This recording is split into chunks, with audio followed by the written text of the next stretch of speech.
নমস্কার বন্ধুরা, বাহারি রান্নায় বাঙালিতে সবাইকে স্বাগত জানাই। আজকে আবারও একটি নতুন রেসিপি নিয়ে চলে এসেছি। আজকের রেসিপি কাসৌরি পনির কারি। পেঁয়াজ রসুন ছাড়া পনিরের এই রেসিপিটি যে কোনো নিরামিষ দিনে পোলাও, রুটি, লুচি, পরোটা, নান সব কিছুর সঙ্গেই খেতে খুবই ভালো লাগবে। চলুন তাহলে রেসিপিটি দেখে নেওয়া যাক। কাসৌরি পনির কারি বানানোর জন্য আমি এখানে 300 গ্রাম মতো পনিরকে একটু বড় সাইজের ডুমো ডুমো করে কেটে নিয়েছি। এই রেসিপিটির জন্য বেশ কিছু গোটা গরম মশলা লাগবে, যেমন 4টে লবঙ্গ, 1টা জয়িত্রী, 5টা এলাচ, 2 টুকরো দারচিনি আর 1 চা চামচ মতো গোটা গোলমরিচ আমি একটা প্লেটে নিয়ে রেখেছি।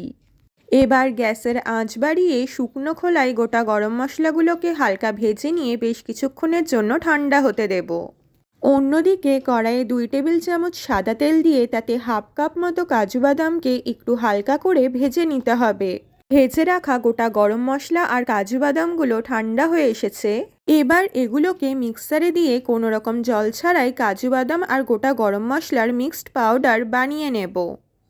এরপর কড়াইয়ে আরও 4 টেবিল চামচ সাদা তেল অ্যাড করে তাতে পনিরগুলোকে একটু লাল লাল করে ভেজে নিয়ে বাটিতে হাফ চামচ মতো লবণ গুলে নিয়ে কড়াই থেকে তেল ছেঁকে ভাজা পনিরগুলোকে তুলে নিয়ে তারপরে এর মধ্যে 10 মিনিটের জন্য ডুবিয়ে রাখবো, তাতে পনিরগুলো কিছুটা নরম হয়ে আসবে।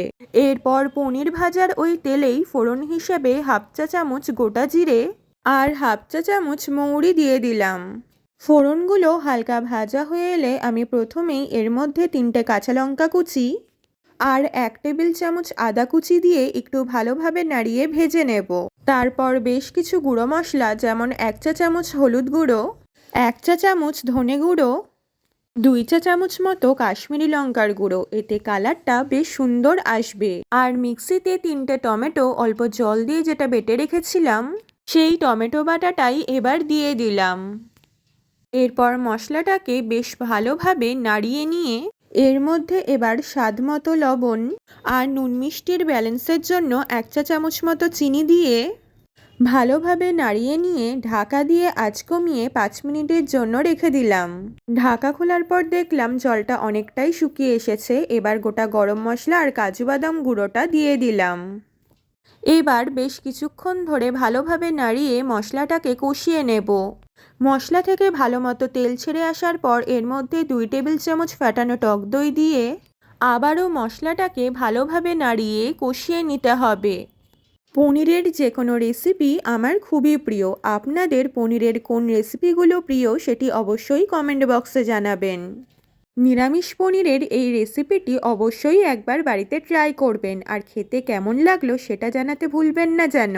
বেশ ভালো মতো কষানো হয়ে গেছে। এবার হাফ চা চামচ মতো কাসৌরি মেথি হাতে ঘষে ডাস্ট করে দিয়ে দিলাম আর দইয়ের বাটি ধোয়া পরিমাণ মতো জল দিয়ে দিলাম। গ্রেভিটা মোটামুটি তৈরি হয়ে গেছে। এবার এটা ফুটে ওঠা অবধি একটু অপেক্ষা করব। গ্রেভিটা এবার একটু ফুটতে শুরু করেছে। এবার আমি ভেজে রাখা পনিরগুলো কড়াইয়ে দিয়ে দিচ্ছি। এরপর ভালোভাবে পনিরগুলোকে মশলার সাথে মাখিয়ে নেওয়ার পর উপর থেকে অল্প কিছু ধনেপাতা কুচি ছড়িয়ে দিলাম। রান্না প্রায় শেষ হয়েই এসেছে। এবার ভালোভাবে এটাকে একটু নাড়িয়ে নেব। এরপর ঢাকা দিয়ে গ্যাস বন্ধ করে কিছুক্ষণ রেখে নামিয়ে নিলেই তৈরি কাসৌরি পনির কারি। রেসিপিটি কেমন লাগলো অবশ্যই জানাবেন। ভালো লাগলে অবশ্যই লাইক, কমেন্ট, শেয়ার করবেন আর নিয়মিত রান্নার রেসিপি পেতে চ্যানেলটাকে সাবস্ক্রাইব করে বেল আইকনে প্রেস করবেন। ধন্যবাদ।